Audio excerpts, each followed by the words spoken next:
They found her by the dry riverbed where even the snakes had stopped coiling. Her skirt was torn at the knees, her blouse stiff with blood and prairie dust. Flies had started their quiet work. She was breathing barely. A blue welt wrapped her throat like a noose. One shoe gone, the other cracked at the sole. They thought she was a whore at first. Left behind after some rowdy cattlemen passed through, it wasn't uncommon. But then old Molly Dunn, the midwife with eyes sharp as glass, recognized her beneath the dirt. "That's Miss Elira Mays," she said, "the school teacher." The words moved like a current through Hollow Junction. Elira Mays, the girl who came from back east with books and a voice that didn't quiver, who taught the children to write proper and told them there was more to the world than the edge of the hills. Some said she was too proud. Others said she was too thin to last a winter. And now here she was, skin hanging off her bones, lips split open, one eye purple and closed like a bloomed fig. The doctor worked on her in silence. Sheriff Keeley stood nearby, fists clenched. No one asked questions, not yet, not until she could speak, but there were whispers about the school board voting to cut her pay again. About certain fathers not liking the way she corrected their sons, about her refusing handouts even when the snow came early. They said she hadn't eaten properly in weeks. She woke 3 days later in the back room of Molly's home. Her voice rasped like paper tearing. "They dragged me outside the schoolhouse," she said. "4 of them said I wasn't needed, called me a mouthy thing." "Do you know their names?" Keeley asked. Elira turned her face to the wall. She wouldn't say. "Not yet." Clayton Ridge didn't belong to anyone, but everyone knew who kept it breathing. Calder Ross, rancher of Black Fen Hollow, ran cattle from the basin to the high cliffs. His land sprawled over 500 acres of rock, river, and broken pine. He'd built it after the war, trading blood money and a shattered leg for 20 cows and a borrowed rifle. He didn't speak much, didn't show at town dances. He had no wife, no siblings, no children, just his land, his horses, and a silver pocket watch that had once belonged to a Union general. People called him hard, called him lucky, but luck had nothing to do with it. He heard about Elira through his ranch foreman. The men were talking about it over cards. "She got what was common," one said. Ross looked up. "You know who did it."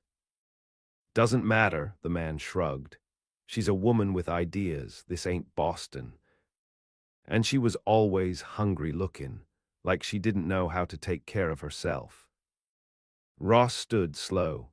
"You open your mouth again, I'll pull your tongue out through your teeth." He meant it, and the man knew it.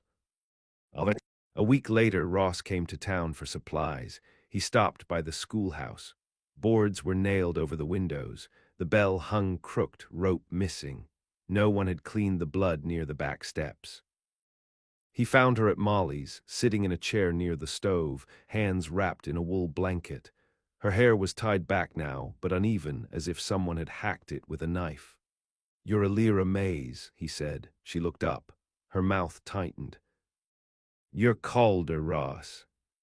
He gave a slow nod. "I need someone to teach a boy," he said.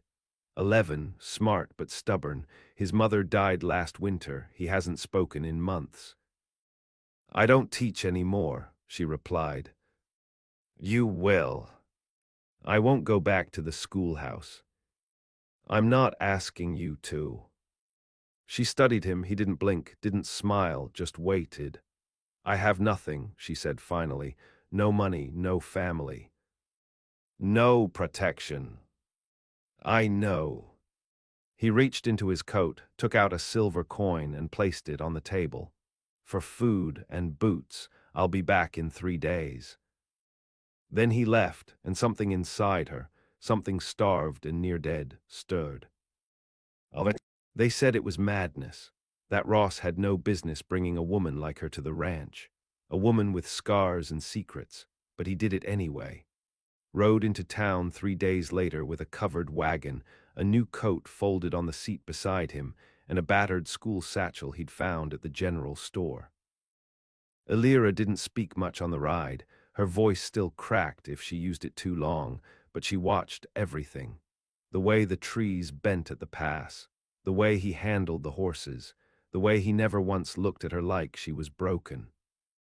When they reached Black Fen Hollow, the boy was waiting. His name was Jonah, pale Lane with eyes too wide for his face. He didn't speak, didn't look at her when Ross introduced them, just nodded once and slipped back into the barn. "You'll sleep in the east room," Ross said. "It locks from the inside." That night Elira lay in a bed with clean sheets. Her skin burned from the bath water, her stomach ached from food, but she didn't cry. She hadn't cried since the night they dragged her through the snow. Instead, she stared at the ceiling and whispered a list of names. Not out loud, not yet, but soon. And when she was strong enough, when her hands stopped trembling and her back could bear weight again, she would not just remember. She would repay, not with mercy, with fire. Jonah didn't speak for the first 2 weeks.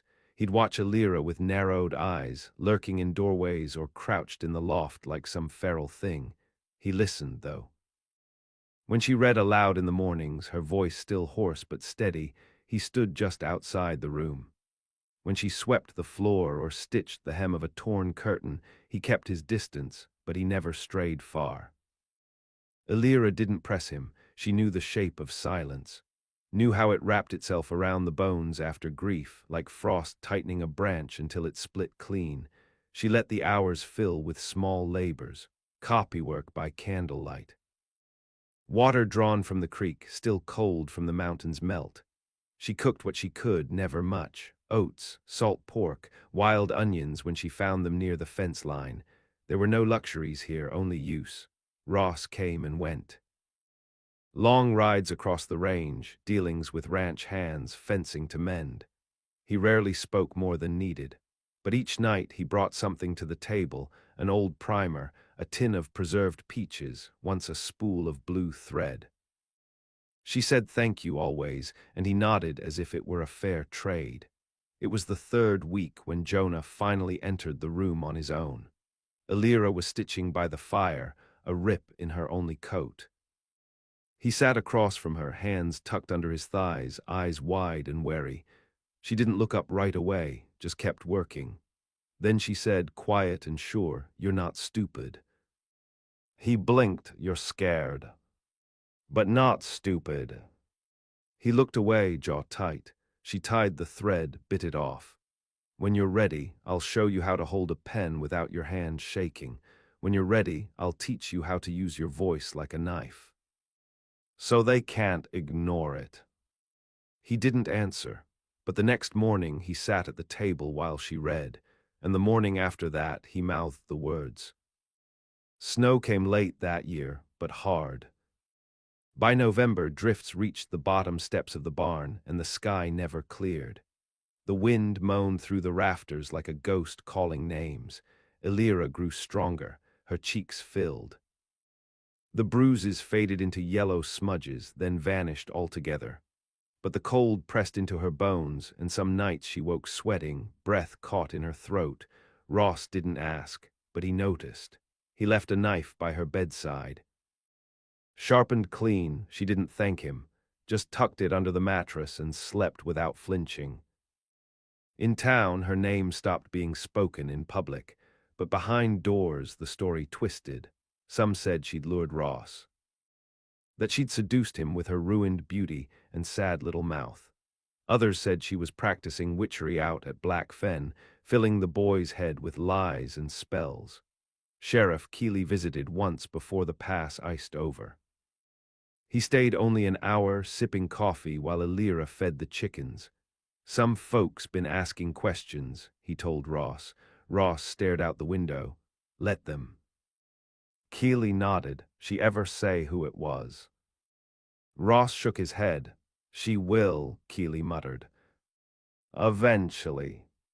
But Ross knew better. She wouldn't give them the names, not unless she meant to use them. It was during a storm in December that the first letter came. Folded twice, slipped under the barn door. No name, no return. Elira opened it at the kitchen table. The handwriting was shaky, hurried. Only one line, you think that land makes him safe. It won't. She read it twice, then burned it in the stove. Ross watched the paper curl and vanish. Someone from town. They want me scared, she said. He didn't ask who. Didn't try to stop her when she pulled on her coat and boots and walked out into the snow, rifle strapped to her back. She made a wide circle around the ranch, eyes sharp. Fox tracks, nothing else. When she came back in, cheeks red, she poured 2 mugs of coffee and handed one to him without a word. From then on, she carried the rifle every time she stepped outside. Jonah began to speak in sentences, short ones, quiet but sure. "Elira," he said one night, "why did they hurt you?" The fire cracked. She didn't look away. "Because I made them feel small." He blinked, thinking, "They were afraid of you." "No," she said, "they were afraid of what I knew and what I refused to forget." Jonah nodded slowly, like he understood something bigger than language. "They won't come here, will they?" Elira looked toward the window, toward the dark beyond the panes. "Not while the snow holds." Ross gave her space, but he watched her change. The girl who'd arrived with hollows under her eyes now stood taller, spoke slower. There was a sharpness to her silence, a weight in her step. He'd seen men come back from war looking less haunted, but there was something else in her now, purpose. One night, deep in January, she stood at the doorway with her coat on, breathing in the night. He joined her. "Elira," he said. She didn't turn, just listened to the wind. "I want to show you something." He led her to the small stable behind the house. There, under a wool blanket, stood a mare, dappled gray, eyes dark as oil. "She's yours," he said. Elira stared. "I don't need a gift." "She's not a gift. She's a promise." Elira ran her hand along the horse's neck. The mare shivered but didn't pull away. "Promise of what?" "That you can leave," he said, "or that you can stay, but either way no one will stop you again." She looked at him then. Not with thanks but with recognition. That night she didn't sleep. She sat at the table, writing in the dark, names, times, details. It was no longer just remembering. It was planning, not rage, not even vengeance.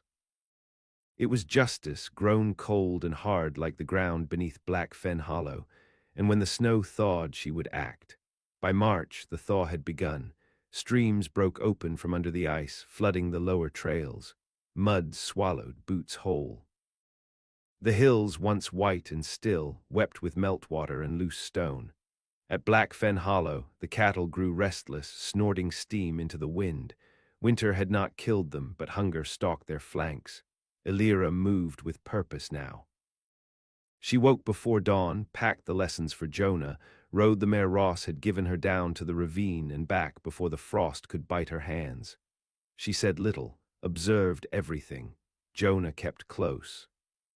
He'd grown taller, shoulders pulling straight. He asked questions now, not childish ones, but sharp. Why do people lie? Why do the good die first? Why do some men carry guns and others just carry fear? Elira never gave easy answers. She told him truth was a blade. You don't swing it wild, you wait, you let it shine in the dark. He understood. By then, he always did. She returned to the town for the first time in nearly 5 months. She rode in on the mare with her coat buttoned high, a satchel at her hip. She passed the general store, where 2 old men stood carving dice from antler. They stopped talking. She passed the smithy, the doors wide open, the heat inside trembling the air. The blacksmith's wife looked at her, then turned away. Elira didn't pause. She stopped in front of the courthouse and dismounted. Inside, the clerk recognized her. He looked up, went pale, and reached for something behind the counter. "Miss Mays," he said, stiff, "you've no call to—" "I'm here for records," she said. "Land titles, school board appointments. 1877 through 79. He hesitated. "I've the right," she added. You'll find my name in the minutes. He fetched the ledgers, didn't charge her. She sat in the far corner, reading page after page until the sun dropped behind the town jail. She traced each name, each signature. She wrote none of it down, just nodded to herself. Then she left. Outside, Keely stood leaning against the rail post. Elira. She met his eyes. You should let this die, he said. You got your quiet now, that boy, that rancher. Her voice came like a knife unsheathed. I didn't die. And neither did they. You tell me who it was, Keely said. Let the law take it. No. Elira. No. She turned, mounted her mare, and rode out before the stars rose. Behind her, the town sagged into the hush of evening. But inside certain homes, curtains twitched. They knew, and they were afraid. At the hollow, spring came in shards, broken branches, mud-slick roots. The chickens drowned in a flash flood. A calf died in the ravine. Ross and his men worked with little sleep, but Elira moved through it untouched. She had other work. She mailed 2 letters from a roadhouse 20 miles south, both addressed to counties far east, where the names of men had been forgotten but not erased. Within weeks, replies came. Elira read them under lamplight, folded them into her satchel, and said nothing. That same month, a stranger came riding to the ranch. Midday, dust on his coat, mud on his boots, he asked for Ross. They stood apart near the stable. Elira watched from the house window. When Ross returned, his expression was cold. You know a man called Cyril Harbuck? No, she said, though the name stirred something deep. He says he's kin to one of the trustees who hired you. He's been asking questions. About me. About what happened. Elira walked to the hearth and pulled the kettle off the hook. Did he say why he came now? Said someone paid him. She nodded. Then they're trying to shake me, scare me, see if I run. Ross watched her as she poured water over the coffee grounds, slow and careful. You're not going to run, he said. No. Then you should be ready. She looked up. I've been ready since the night they left me in the snow. 2 nights later, someone cut the fence near the south pasture, let 3 cows loose into the gorge. Ross found the tracks, 2 sets, horsemen. They circled back toward town. He didn't speak of it at breakfast, but Elira noticed the new gun on his belt, not his usual one. This one was heavier, the kind meant for ending things. Jonah watched them both, quiet but not afraid. Later that day, he came to Elira with a folded paper in his hands. I want to know how to sign my name, he said. She taught him, 1 line at a time. She didn't tell him that he would need that name soon, or that the world he was growing into would demand he fight for the right to keep it. At dusk, she opened the drawer beneath her bed and took out the list. 9 names, 3 crossed out. 2 fled the county, 1 dead, that left 3.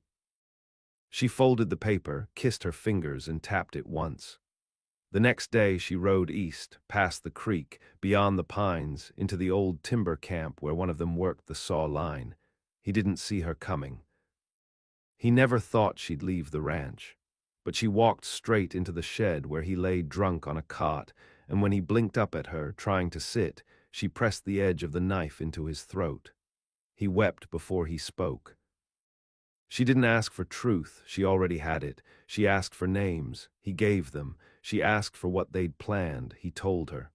She carved nothing into his skin, left no mark, just took what she needed and walked back out into the dark. When she returned to Black Fen, her coat was torn at the hem. She didn't explain, she didn't need to. Ross saw the fire in her eyes and asked no questions, not yet, but the next morning he wired for a lawyer.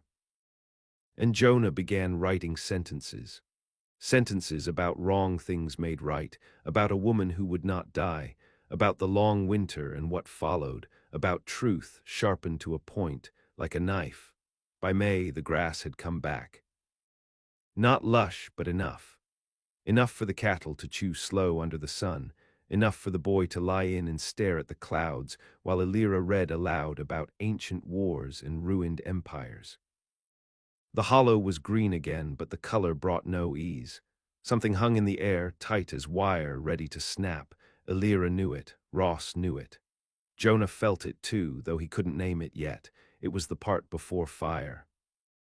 When everything smelled sweet, when everything waited. The lawyer arrived in a gray coat and city shoes. Ross met him at the creekside, where the road was worst, guided him up through the ravine himself, boots sinking in mud. Elira didn't greet him. She had already sent her packet, statements sworn by hand, each page numbered and signed. She gave no testimony aloud, no tears, just details, names, times, the dates of the school board's votes. The day's food was withheld from her wages. The letter slipped under her door telling her to resign or suffer the lesson. The men who voted to shut the schoolhouse down, the men who stayed after dark. One of them had since become the town's deputy mayor. Another, a church elder. The lawyer read in silence, lips thinning line by line. He left with everything packed in a steel case, riding fast back east. "Do you think it's enough?" Ross asked her that night. "It's never enough," she said, "but it's a beginning." He nodded, neither mentioned that it might paint a target on the ranch, or that it already had. Jonah found the trap first. Snare wire set low, hidden in the tall grass near the woodpile, sharp enough to cut a leg clean, meant for wolves or coyotes, or worse. He came back to the house, pale. Elira took the wire and tucked it under the stove. That night she sat sharpening her knife until long after midnight. She didn't look up when Ross spoke from the doorway. "You can't fight every shadow, Elira." She turned to him. "Then I'll bring them into the light." He didn't try to stop her. A week later, word came from town. The church elder, Abram Lee, was found dead in his own barn, hung from a beam, note pinned to his chest. 2 words, "God knows." The town panicked. Keeley sent for the circuit marshal. Rumors bloomed. That Elira had cursed him, that she was behind it, that she had help from the rancher, or worse, witchcraft from the high timber, but Keeley knew better. He came up to Black Fen Hollow again, this time with a folded handkerchief in his pocket and gray at his temples. "Someone's protecting you," he told her. "Maybe it's Ross, maybe it's something bigger, but these men, they're falling." Elira only poured him coffee. "I gave you names," she said. "I remember." "You didn't act. You were barely breathing." "I'm breathing now." He nodded, slow. "I believe you, Elira, but belief don't make justice." "No," she said, "but I do." That night, Ross found her in the stable, brushing down the mare. He stood in silence until she finished. "You plan to kill them yourself?" "No," she said. "I plan to show what they are. Then I'll let the world decide." "They'll come for you." "They already did." She turned to him. "Why are you helping me, Ross?" He took a long breath, jaw tight. "Because I've seen men do what they did in war. In towns like this, and I've seen what happens when no one answers it." She stared at him, searching his face. "I'm not trying to be saved." "I'm not trying to save you," he said, "but I can stand beside you." And she nodded. That was enough. On the first Sunday of June, she returned to town again. This time in daylight, this time in silence. She wore a plain dress, her boots laced tight. Jonah rode with her, holding a bundle of his own writings. His voice was steady. He was no longer afraid. They walked into the church as the bells began to toll. Elira sat in the third pew. Jonah sat beside her. The preacher stuttered when he saw her. She bowed her head, said nothing. Let the weight of her presence do the work. After the sermon, she rose and walked to the front, past the pulpit, where the new church elder sat pale and sweating. She laid Jonah's bundle on the altar. "They'll print these," she said. "And when they do, you'll be in them." The elder opened his mouth, closed it. "Leave us alone," he said, but his voice was small, and she had already turned her back. Outside, people stared. Some lowered their heads, some met her eyes and said nothing.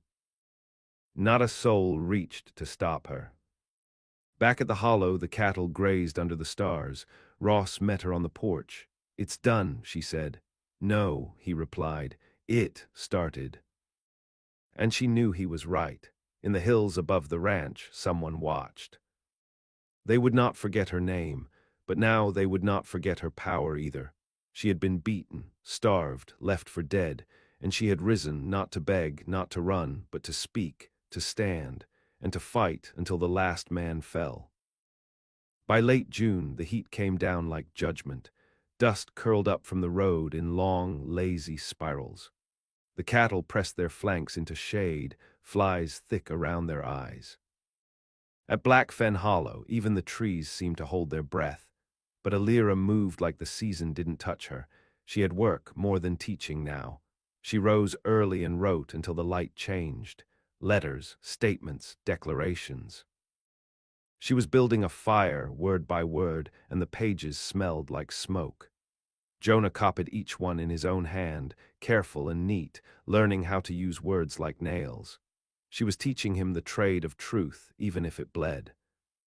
Ross watched her from the field, shirt soaked through with sweat. He didn't ask what she was planning. He only made sure there was wood by the stove, water drawn before dusk, and a gun by each doorway. One night she opened a letter by lamplight and went still. "What is it?" he asked. "They're printing it," she said. "Where?" "St. Louis. They're calling it the Hollow Testimony." He nodded once. "It'll reach far." "Yes. They'll come. I want them to." 3 days later, the first rider came. Not a sheriff, not a messenger. A man Alira recognized by the way he didn't meet her eyes. Mitch Tallard, one of the four. He rode up just after dawn, sweat streaking his brow. Rode slow, like he expected the earth to rise and split beneath him. Ross met him at the gate. Alira stood by the barn, arms crossed. Tallard dismounted, lips dry, hands trembling. "I didn't know what they meant to do," he said. "I swear, I thought it was just a warning." Ross didn't speak. Alira walked toward him, step by step. "You held me down," she said. Tallard flinched. "You tore the ledger from my desk," and laughed. He swallowed. I did." "Why?" "I was weak. I wanted to belong." "You still weak." He shook his head. "I came to say I'm sorry."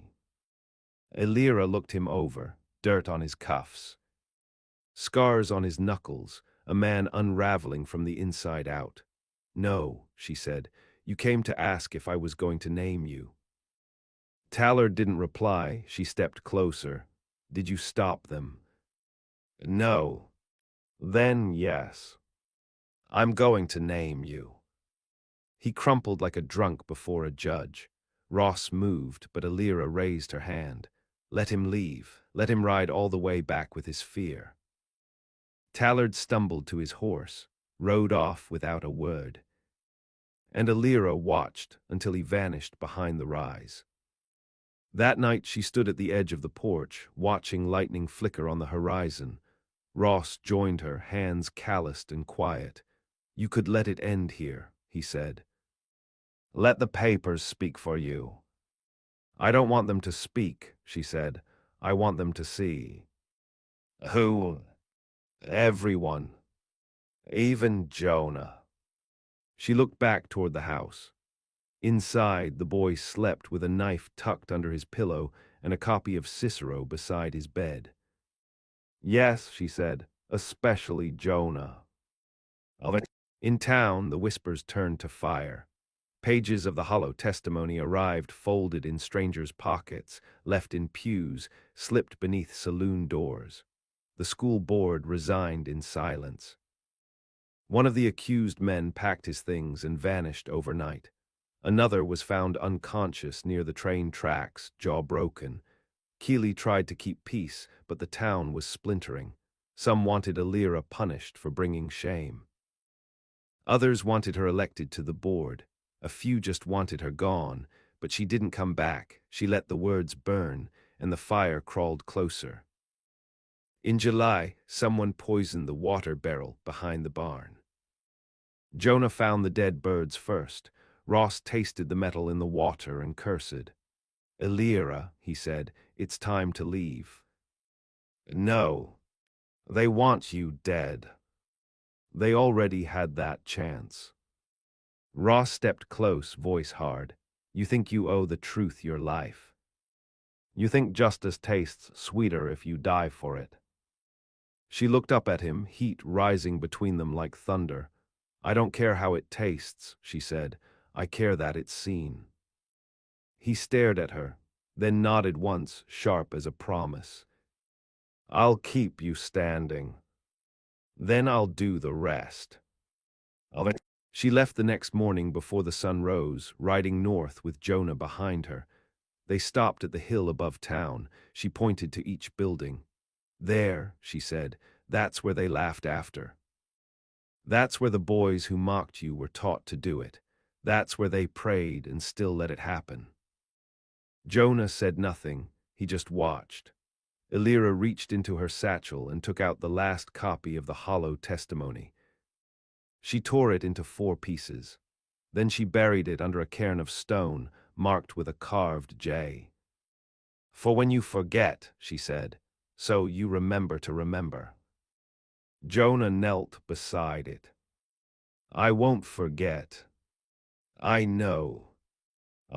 Back at the ranch, Ross waited on the porch, rifle across his lap. When Alira rode in, he stood, relief etched quiet into his face. She dismounted, walked up the steps. Looked at him like she'd never seen him before, and then like she'd always seen him. He didn't speak. He just reached for her hand. And for the first time since they dragged her through the snow and left her for gone, she let someone hold it. The last came in August, cloaked in dust and silence. Sela's mourn, the worst of them. The one who'd laughed as they kicked her ribs in. The one who whispered in her ear while she bled through her teeth, "Nobody's gonna care, little teacher." He hadn't fled, he'd waited, let the others crumble, confident the fire would pass him by. But fire moves slow before it swallows. Alira was splitting kindling behind the barn when she saw the rider. She stood without blinking. Ross stepped onto the porch with his rifle, Jonah just behind, tall and quiet now, nearly 12, already familiar with the shape of vengeance. "Stay back," she said. Ross didn't argue. Sela's dismounted like he owned the ground. Same sneer, same loose-limbed swagger, but his eyes flicked to the side, scanning for help that wasn't coming. "You made quite a name for yourself," he said, brushing dust from his coat. She didn't answer. "They got your words in St. Louis. Printing your tears for money." Still she said nothing. "You think a story enough?" he asked. "You think that fixes anything?" Alira stepped forward. "No," she said, "but it ends something." Sela's chuckled. "You want me to beg?" "No," she said again. "I want you to tell Jonah what you did." He blinked. The boy stepped up beside her, arms crossed. Brown from the sun, tall for his age, but his eyes were stone. "Tell him," Alira said, "what you and the others did to the schoolteacher." Silas laughed once, then saw no one else was laughing, no men to back him, no badge, no backroom smirks, just a boy. And the woman he didn't kill, he looked at Jonah. "I hurt her," he muttered. "Say it plain," Alira said. "I beat her," Silas said. "I helped them, I left her there." The boy didn't blink. Alira stepped closer. "Now say why." Silas opened his mouth, then closed it. Shame stripped his face of all cleverness. Because we were scared, he said at last. Because she knew more than us, because she wouldn't bend. The wind picked up, dust swirled around their boots. Elira nodded. That's the only honest thing you've said. She pulled a folded sheet from her coat, set it on the trough beside them. Sign it, she said. A confession, sent east, filed under your own hand. He looked at the page like it was a death warrant. Or what? He asked. I don't need to threaten you, she said.